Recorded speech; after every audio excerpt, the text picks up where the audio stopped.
नमस्कार, आप देख रहे हैं जी न्यूज। आपके साथ हूं मैं रूबिका लियाकत। 8 बज चुके हैं, वोटिंग शुरू हुए 1 घंटा हो चुका है। 5वें चरण उत्तर प्रदेश के चुनाव, जी हां, 5वें चरण में पहुंच चुके हैं। वोटिंग शुरू हो गई है 11 जिलों की 51 सीटों पर उत्तर प्रदेश विधानसभा चुनाव के लिए। ये 5वां दौर बहुत महत्वपूर्ण हो जाता है।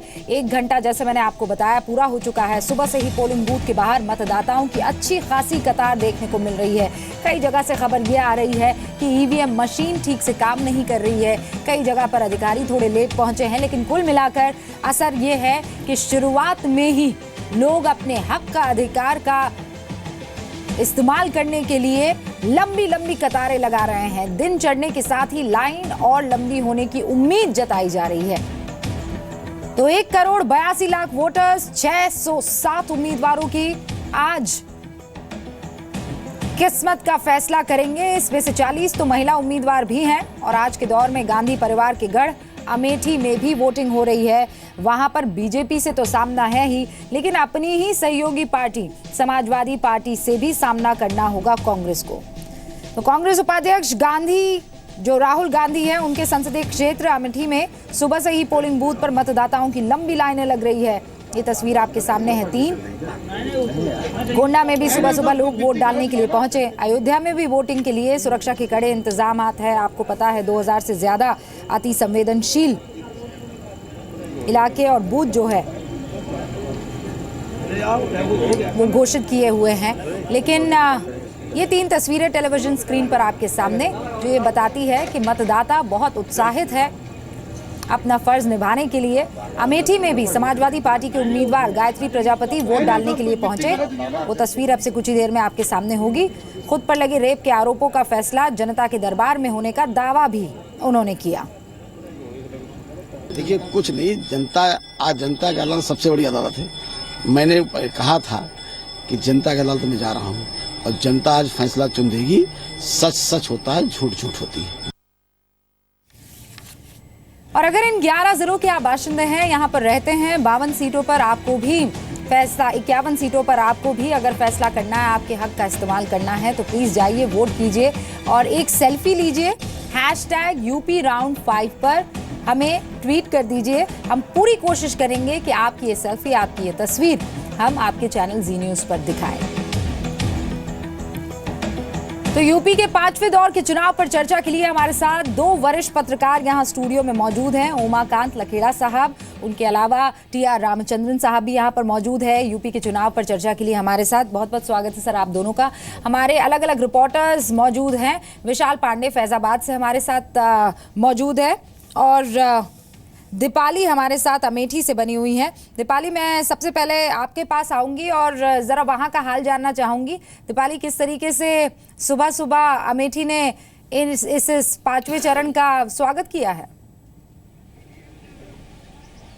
बिल्कुल रुबिका, हम दिखाते हैं आपको यहाँ पर सुबह से ही अब लंबी कतारें देखने को मिल रही है। और जिस केंद्र में मैं खड़ी हुई, ये रामनगर है पोलिंग बूथ, जहाँ पर अमिता सिंह और गरिमा सिंह भी यहाँ पर वोट डालने के लिए पहुँचेंगे। इंतजार हो रहा अमिता सिंह का, लेकिन आप तस्वीरें देख सकती हैं कि बड़ी संख्या में यहाँ पर लोग सुबह से ही ऐसी ही कतारें आपको देखने को मिलेंगी। और महिलाओं की संख्या भी काफ़ी संख्या में यहाँ पर देखने को मिल रही है। लोग काफ़ी जागरूक हैं यहाँ पर और इस वजह से वो अपने वोट का इस्तेमाल करने के लिए पहुँच रहे हैं। आप तस्वीरें साफ तौर से अंदाजा लगा सकती है। जब सुबह का यह हाल है तो दिन बीतते यहाँ पर जाहिर सी बात है, जो पिछली बार का आंकड़ा है वो रिकॉर्ड भी इस बार यहाँ की जनता तोड़ेगी। लेकिन अगर हम यहाँ पर बात करें, विरासत की तो बात हो ही रही है, लेकिन विकास कोसों दूर है। अमेठी कांग्रेस का गढ़ रहा है। SP ने सेंध लगाई पिछली बार, लेकिन उसके बावजूद भी, अभी राज्य सरकार होने के बावजूद भी यहाँ पर जो विकास होना चाहिए था वो काफ़ी दूर है। ऐसे में अब यहाँ की जनता क्या सोचती है, क्या विकास के मुद्दे पर ये वोट देगी या फिर भावनात्मक रूप से जो अमेठी जुड़ी हुई है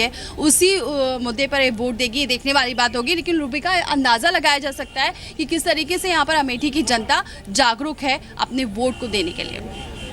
और दीपाली, मुझे याद पड़ता है जब दोनों ही रानियां निकली थी और जनता से वोट की अपील कर रही थी और वोट मांगने की बात कर रही थी, तब साफ तौर पर ये कह रही थी कि अमेठी अक्सर भावनात्मक तरीके से जुड़ी रहती है और वोट करती है। लेकिन यहाँ पर भावना कहाँ किसके साथ जुड़ती है, ये बहुत दिलचस्प होगा देखना।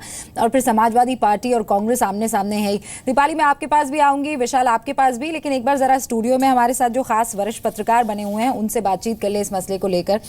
सबसे पहले उमाकांत जी, जिस जमीन पर चुनाव हो रहा है, आंकड़े ये कहते हैं कि उस जमीन पर 1991 में 40 सीटें बीजेपी लाती है तो सत्ता पर काबिज हो जाती है। फिर मायावती आती हैं, उनके हाथों जब सीटें लगती हैं तो वो काबिज हो जाती है। समाजवादी पार्टी के साथ भी यही देखने को मिला, 2012 में 37 सीटें आती हैं। इस बार क्या आकलन आप लेकर चल रहे हैं और कितना महत्वपूर्ण ये 5वां चरण हो जाता है? देखिए, ये जो 3 बड़े फैक्शन हैं, समाजवादी पार्टी जो इस समय सत्ता में है उत्तर प्रदेश में, दूसरी बहुजन समाज पार्टी और तीसरी बीजेपी, ये जो 3 त्रिकोण लड़ाई है इस पूरे क्षेत्र में, यहाँ अवध क्षेत्र इसको कहते हैं, ये दूसरा इलाका है कि यहाँ भोजपुरी का भी बोलबाला है, और ये राम मंदिर आंदोलन का बहुत बड़ा गढ़ रहा है। तो ये पिछली बार का हम 2012 का विधानसभा चुनाव का हम आकलन करें तो यहाँ पर समाजवादी पार्टी ने जो राम मंदिर, बीजेपी का जो अयोध्या का जो गढ़ था, राम मंदिर का जो गढ़ था, वहाँ पूरा स्वीप किया था। तो अब जो पिछली ये 5th फेज़ का चुनाव है और पिछले 4 चरणों के चुनाव के बाद बीजेपी की कोशिश होगी कि समाजवादी पार्टी की जो ताकत थी, जो 35 सीटें समाजवादी पार्टी जीती थी, तो उस ताकत को बीजेपी 5 सीटों पर सिमट गई थी। तो अब वो बीजेपी अपनी ताकत को बढ़ाने की पूरी चेष्टा कर रही है कि वो वहाँ समाजवादी पार्टी को कम करके वो अपनी ताकत बढ़ाए। बीएसपी भी अपनी ताकत बढ़ाने की कोशिश कर रही है। मैं बता दूं कि पिछले इन 55-51 सीटों में बीएसपी के पास केवल मात्र 3 सीटें थी। तो मुझे नहीं लगता कि बीएसपी इतनी सीटें बढ़ा पाएगी। निश्चित रूप में बीएसपी अपनी ताकत बढ़ाएगी, जो उनकी रैलियां, बहन मायावती की रैलियां बता रही हैं। तो ये जो 5th फेज़ का चुनाव है, ये बेसिकली करो या मरो की लड़ाई कह सकते हैं, तीनों गुट में, और ये अपनी ताकत को बढ़ाना चाहते हैं। और दूसरी ये है कि ये पिछले जो चुनाव में जो घड़त बढ़त रहेगी उसकी भरपाई करने के लिए भी इनके पास मौका है। और लेकिन बीएसपी जो भीतर से जो ग्रास रूट लेवल पर जो जिस तरह से बीएसपी का जो ऑर्गेनाइज काम दिखाई दे रहा है, उससे भारतीय जनता पार्टी और समाजवादी पार्टी दोनों को गहरी चुनौती आई है। और बीजेपी की प्रतिष्ठा इसलिए दांव पर लगी हुई है कि 2014 के लोकसभा चुनाव में इस पूरे क्षेत्र में बीजेपी ने स्वीप कर दिया था। कोई किसी विरोधी को अमेठी और बाकी 1-8 सीट, तो चुनाव हो चुका है सोनिया जी की सीट पर, पूरा स्वीप किया था। और इस बार ये देखना होगा कि दोनों जगह से लोग बाहुबली खड़े हैं, हर तरह से कोई भी नहीं दिखाई दे रहा है कि कोई क्लीन इमेज के कैंडिडेट्स हैं सब जगह। लेकिन ये है कि ये अग्नि परीक्षा है, और ये अग्नि परीक्षा जहां पर आज के दौर में जो आगे अपनी बढ़त आगे ले जाएगा, वही 6th और 7th फेज़ में वो एक मनोवैज्ञानिक दबाव आने वाले चुनाव में मतदाताओं के ऊपर डालेगा कि हमने वहाँ स्वीप कर दिया है। तो वजह है सर कि अचानक जो है जब रैलियां हो रही थी उसमें बयान देने का तरीका जो है ऑल ऑफ अ सडन बदल गया। वो किसी भी नेता की तरफ से आता है 5वें चरण से पहले। मैं उस पर बात करूं सर, और रामचंद्रन जी आपके पास आऊं उससे पहले विद्यानाथ झा मेरे सहयोगी अगले स्टूडियो में मौजूद हैं और वो कुछ आंकड़े इस जमीन से जुड़ी हुई देना चाहते हैं 5वें चरण से। विद्या, जल्दी से वो आंकड़े हम तक पहुंचा दीजिए।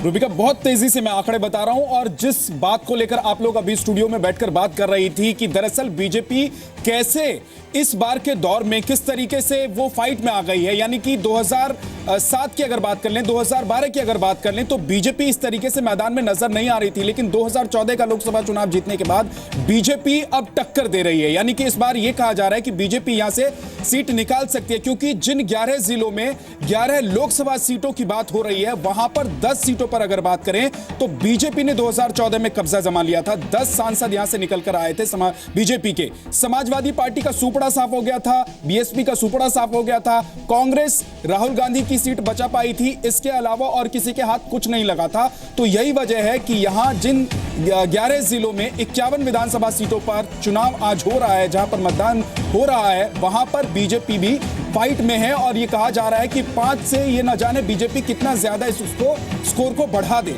आगे बढ़ते हैं, अब आपको वोट प्रतिशत भी बता देते हैं। लोकसभा चुनाव में किस पार्टी के हिस्से में कितना वोट आया था, यानी कि कितना प्रतिशत वोट किस पार्टी ने यहां से अपने खाते में, अपनी झोली में ले लिया। बीजेपी 39.2% वोट के साथ पहले नंबर की पार्टी रही थी, क्योंकि सबसे ज्यादा सीटें भी बीजेपी के पास आई थी। समाजवादी पार्टी के पास देखिए एक भी सीट नहीं, लेकिन दूसरे नंबर पर 24% वोट के साथ समाजवादी पार्टी, बीएसपी के पास 19% वोट और कांग्रेस के पास 8.2% वोट। अन्य के खाते में 9.6% वोट। लेकिन सबसे ज्यादा सीट बीजेपी के पास, बीएसपी और समाजवादी पार्टी पूरी तरीके से यहां पर साफ। एक सीट कांग्रेस के पास, वो सीट जहां से राहुल गांधी चुनाव लड़े थे, वो अमेठी है। रूबिका। विद्या, बहुत बहुत शुक्रिया लोकसभा चुनाव के इन आंकड़ों को हम तक पहुंचाने के लिए। इससे बहुत मदद मिलने वाली है आगे चर्चा में। लेकिन अब विशाल, जल्दी से आप मुझे वहां, जैसे दीपाली बता रही है कि तादाद में लोग जो है पहुंच रहे हैं और जिस तरीके से पहुंच रहे हैं, ऐसा लग रहा है कि रिकॉर्ड टूट जाएंगे। क्या अयोध्या में भी ऐसा कुछ देखने को मिल रहा है? बिल्कुल रुबिका, यहाँ पर सुबह 7 बजे के पहले ही लोग आने शुरू हो गए थे और अभी भी आप देखिए कि यहाँ पर लाइनें लगी हुई हैं और धीरे धीरे लोग अपने मत का प्रयोग करके बाहर भी निकल रहे हैं, अपनी उंगलियां दिखा रहे हैं और लोगों से भी ये अपील कर रहे हैं कि ज़्यादा से ज़्यादा संख्या में लोग बाहर आएँ। तो जिस बूथ पर मैं खड़ा हूँ, ये साधु संतों का इस बूथ पर सबसे ज़्यादा वोट माना जाता है। इसके अलावा यहाँ पर कुछ आम नागरिक हैं, वो भी सुबह से यहाँ पर वोट के लिए पहुंचे हुए हैं। कुछ दिव्यांग यहाँ पर वोटिंग के लिए पहुंचे हुए हैं, सुबह 7 बजे ही पहुंच गए थे। तो लोगों में उत्साह है मतदान को लेकर और लोग अपने घरों से निकल रहे हैं, वोट कर रहे हैं, अपने अपने मुद्दों पर वोट कर रहे हैं और लोकतंत्र को सशक्त बनाने की कोशिश भी अपने मत के प्रयोग के जरिए कर रहे हैं। रूबिका।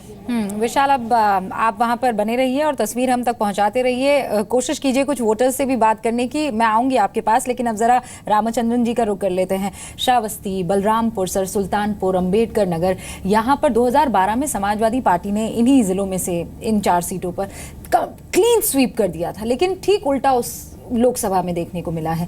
बहुत दिलचस्प इस बार का मुकाबला आप देख रहे हैं और इसी के चलते ध्रुवीकरण से जुड़े हुए बयान, चाहे वो कब्रिस्तान हो, फिर कबूतर हो, गधा हो, सबके सब यहाँ पर आ गए। मेरे हिसाब से सबसे बड़ा सवाल इस बार ये है कि क्या बीजेपी जो अपने आप में 71 सीट लाई थी 2014 के जनरल इलेक्शन में 80 में से, क्या वो परफॉर्मेंस यहाँ कर पाएगी कि नहीं। और जिस तरीके से पहले 4 चरण हुए हैं, बीजेपी के जो सुनने में आया है कि कुछ थोड़े बहुत अप्स एंड डाउन्स भी रहे हैं। अब इसीलिए सब लोग, जैसे उमाकांत जी ने कहा, कि ये एक बड़ा क्रूशियल फेज़ है 5वां चरण, जो बना सकता है या गिरा सकता है। आपने बिल्कुल सही जिक्र किया कि ध्रुवीकरण जो हुआ 2014 में, वो बिल्कुल एक तरफाई हवा चल पड़ा, तो बीजेपी को इतनी सीटें मिले। उनके जो साथी थे, उनके 2 सीट आप मिला लें तो 73 सीट 80 में से उनके पास गए। अगर इसको आप लिटरली कन्वर्ट करोगे तो इसका मतलब आपको कुछ 360 सीट मिलने चाहिए 403 में से। अब कैलकुलेशन जो बहुत से हमारे दोस्त करते हैं, अभी तक उनकी कैलकुलेशन ये रही है कि बीजेपी को अगर इतने ही सीट कन्वर्ट करने हैं असेंबली में तो कुछ नामुमकिन सी बात है, क्योंकि जो कॉम्बिनेशन बना है एसपी कांग्रेस का, वो मजबूत तो है ही, पर इस बार उनको दिखाया जा रहा है कि क्या वो 5वें चरण में अपना दम दिखा पाएगा कि बिल्कुल नहीं। बीच में सर पहुंच गए ना। अगर आप नंबर के हिसाब से भी देखें तो बिल्कुल बीच में, या तो आपको यहाँ जाना है या यहाँ जाना है। और वोटर्स जो हैं इस बार बहुत बहुत सीक्रेटिवली अपनी बातें जो है, इसीलिए बड़े बड़े पॉलिटिकल पंडित्स भी यहाँ पर फेल होते नजर आए, चाहे वो बिहार का ही मामला क्यों ना हो।